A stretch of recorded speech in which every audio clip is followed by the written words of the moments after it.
बिस्मिल्लाहिर्रहमानिर्रहीम। अस्सलाम वालेकुम वरहमतुल्लाहि वबरकातुहू। उम्मीद है बच्चों आप खैरियत से होंगे। अल्लाह ताला आपको अपने हिफ्ज़ व अमान में रखे। अच्छे बेटो, आज हमने बेसिस की यूज़ेस को इनके रोज़मर्रा ज़िंदगी में इस्तेमालात को स्टडी करना है। इससे पहले बच्चों आप इनकी फ़िज़िकल और केमिकल प्रॉपर्टीज़ को स्टडी कर चुके। अब आपको ये तो पता ही है कि जो बेसिस के ऑक्साइड, जो मेटल के ऑक्साइड और हाइड्रो ऑक्साइड होते हैं वो बेसिस कहलाते हैं। वो बेसिक नेचर के हामिल होते हैं क्योंकि ये रेड लिटमस पेपर को ब्लू कर देते हैं। अब ये आपके सामने मेटल्स के कुछ हाइड्रो ऑक्साइड लिखे हुए हैं। Sodium hydroxide, calcium hydroxide, potassium hydroxide, magnesium hydroxide, aluminium hydroxide और अमोनियम हाइड्रोक्साइड।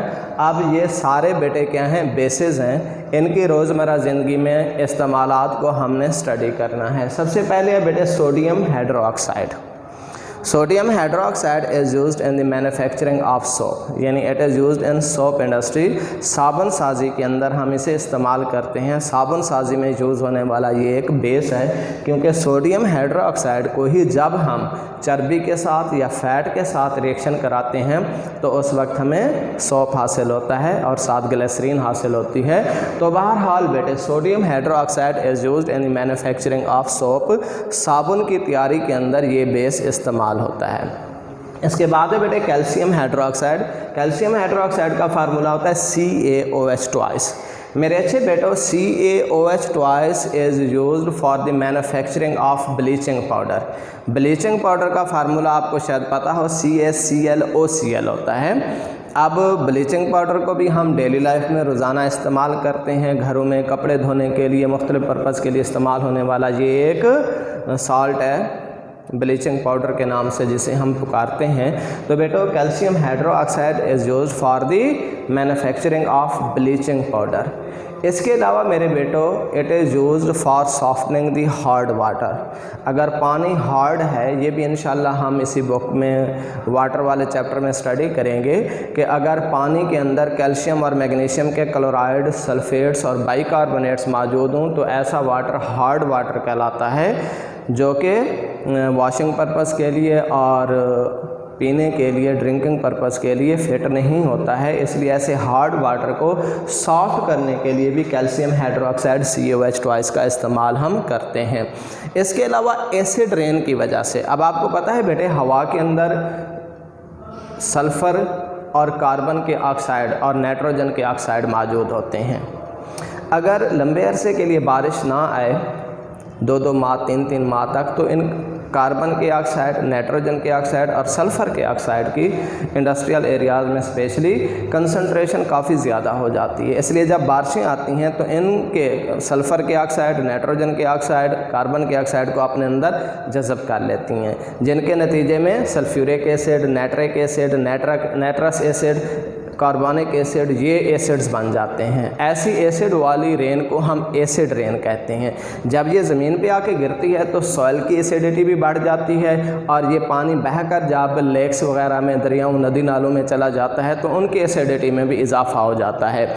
इसलिए बेटे हमारे पास ये जो कैल्शियम हाइड्रोक्साइड है, it is also used to neutralise the acidity of soil and lakes due to acid rain. Acid rain की वजह से पैदा होने वाली एसिडिटी जो कि मिट्टी में होती है या फिर झीलों, तालाबों में होती है, उनको न्यूट्रलाइज करने के लिए भी कैल्शियम हाइड्रोक्साइड को यूज़ करते हैं क्योंकि एसिड को बेस ही सिर्फ न्यूट्रलाइज करता है और उसके असर को ज़ायल कर देता है। तो इसके आपने 3 यूजेस पढ़े हैं, ब्लीचिंग पाउडर में, सॉफ्ट वाटर को हार्ड करने में, लेक्स और सॉइल की एसिडिटी को न्यूट्रलाइज करने में इसको यूज़ करते हैं। पोटाशियम हाइड्रोक्साइड है मेरे बच्चों। Potassium hydroxide is used in alkaline batteries. Alkaline batteries के अंदर हम पोटाशियम हाइड्रोक्साइड को क्या करते हैं? यूज़ करते हैं।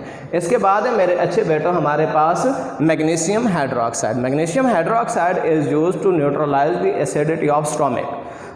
अब मेरे बेटो जैसा कि आपको पता है कि हमारे स्टमक के अंदर एक एसिड पैदा होता है जो कि हाइड्रोक्लोरिक एसिड है। ये हमारे डाइजेशन प्रोसेस के लिए इंतहाई कंपलसरी होता है, बहुत ज़रूरी होता है। लेकिन समटाइम्स इस हाइड्रोक्लोरिक एसिड की अमाउंट हमारे स्टोमक में ज़्यादा हो जाती है, जिसकी वजह से हम कहते हैं कि एसिडिटी पैदा हो गई है, तेज़ाबियत मैदे में बढ़ गई है। इसलिए डॉक्टर्स जो मेडिसन तजवीज़ करते हैं वो बेसिक नेचर की हामिल होती हैं, क्योंकि बेसिस ही एसिड्स को न्यूट्रलाइज करने की वजह बनते हैं। इसलिए मेरे बेटो जो मैग्नीशियम हाइड्रोक्साइड है, it is use to neutralise the acidity in stomach. Stomach में मौजूद एसिडिटी को न्यूट्रलाइज करने में इसको यूज़ करते हैं। इसके अलावा हनी बीज के डंग को न्यूट्रलाइज करने के लिए, शहद की मक्खी अगर काट जाए तो उसको भी न्यूट्रलाइज करने के लिए इलाज के तौर पर हम मैग्नीशियम हाइड्रोक्साइड का इस्तेमाल करते हैं, क्योंकि हनी बी का डंग एसिडिक होता है। एसिडिक डंग को न्यूट्रलाइज करने के लिए बेस ही इस्तेमाल करते हैं, जैसा कि मैग्नीशियम हाइड्रोक्साइड है। जबकि भेड़ के डंग को न्यूट्रलाइज करने के लिए आपको पता है हम एसिटिक एसिड का इस्तेमाल करते हैं, क्योंकि भेड़ का डंग बेसिक होता है, इसलिए एसिड इस्तेमाल होता है। जबकि हनी बी का डंग एसिडिक होता है, इसलिए वहाँ बेस इस्तेमाल होता है। इसके बाद है मेरे बेटो aluminium hydroxide. It is use in fire extinguishers as foaming agents. इसको हम आग बुझाने वाले आलात में फोमिंग एजेंट्स के तौर पर इस्तेमाल करते हैं। इसके बाद बेटे लास्ट पर हमारे पास अमोनियम हाइड्रोक्साइड है। Ammonium hydroxide is use to remove the stains of fats on cloth. अगर कपड़ों के ऊपर चर्बी वगैरह के धब्बे लग जाते हैं, फैट स्टेन्स लग जाते हैं, तो उनको रिमूव करने के लिए हम अमोनियम हाइड्रोक्साइड को इस्तेमाल करते हैं, NH4OH का यूज़ करते हैं। ये मेरे बेटो आज का आपका टॉपिक था। इंशाल्लाह कल तक के लिए इतना ही। इंशाल्लाह नेक्स्ट टॉपिक के अंदर हम pH वाले टॉपिक को इंशाल्लाह स्टार्ट करेंगे। अल्लाह तबारक व तआला आपका हामी नासिर हो। अस्सलामु अलैकुम व रहमतुल्लाहि व बरकातुहू।